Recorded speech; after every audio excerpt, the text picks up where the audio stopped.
Oi turma, nesta videoaula vamos rever e finalizar o assunto que foi estudado nas nossas aulas presenciais, a termoquímica, que é a área do conhecimento da química que estuda o calor envolvido nas reações químicas. Em toda reação química está envolvida uma troca de energia. Essa energia pode ser na forma de luz, calor ou eletricidade. Nessa aula vamos estudar a energia térmica trocada entre o ambiente e o sistema, ou seja, o calor trocado entre as reações químicas e o ambiente. O calor tem como unidade padrão o joule, entretanto também é bastante utilizada a caloria como unidade. A relação entre joule e caloria é 1 joule é igual a aproximadamente 4,2 calorias. A quantidade de calor absorvida ou liberada a pressão constante é chamada de variação de entalpia, é representado pelo ΔH. A variação de entalpia é o que chamamos de função de estado, ou seja, uma propriedade que depende somente do seu estado inicial e final. Com isso, o ΔH é expresso pela subtração da entalpia final da entalpia inicial. Sendo a entalpia final a entalpia dos produtos de uma reação química e a entalpia inicial a entalpia dos reagentes desta reação, assim temos duas situações. Uma, quando a entalpia dos produtos for maior que a entalpia dos reagentes, temos que a variação da entalpia é maior que zero, indicando que a reação absorveu o calor do ambiente. Na outra situação, temos que a entalpia dos produtos é menor que a entalpia dos reagentes. Consequentemente, a variação de energia é menor que zero, indicando que a reação liberou calor para o ambiente.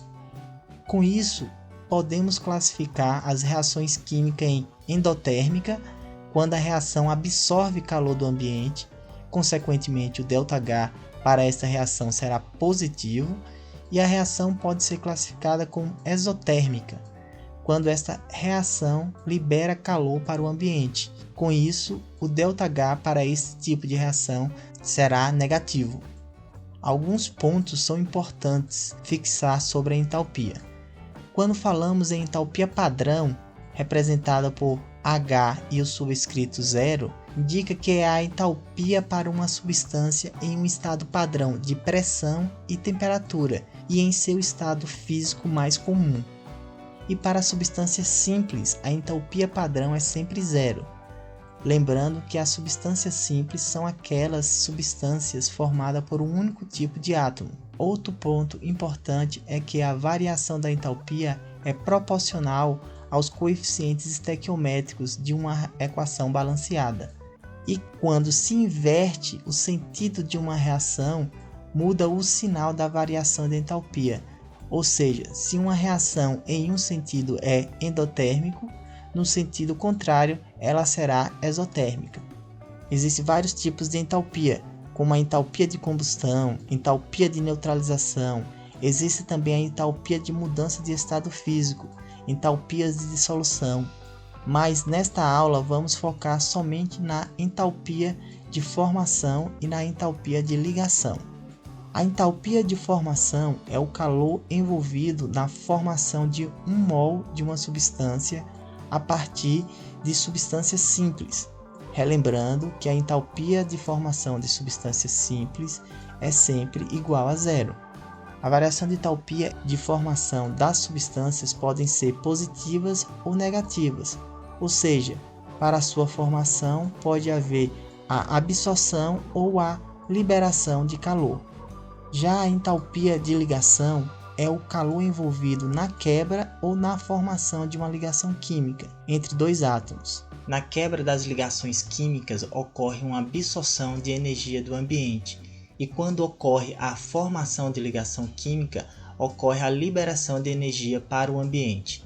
Em uma reação química, nos reagentes ocorrem as quebras de ligações, e nos produtos ocorre a formação das ligações. Este balanço entre a liberação de calor na quebra e a absorção de calor na formação das ligações é que vai dizer se uma reação será endotérmica ou exotérmica.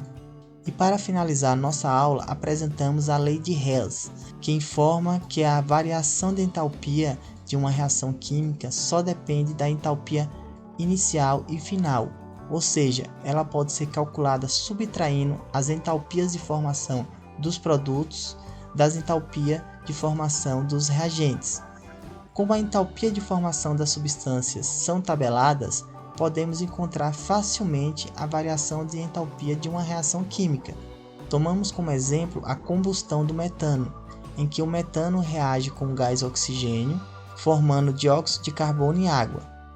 Sabemos que a entalpia de formação do gás oxigênio é zero, pois é uma substância simples, e as demais entalpias de formação são tabeladas, e com isso podemos encontrar a variação de entalpia da reação, diminuindo a entalpia total dos produtos da entalpia dos reagentes, lembrando sempre em levar em conta os coeficientes estequiométricos da reação. E para finalizar esse assunto, faça algumas questões que estará disponível em uma atividade no Google Classroom.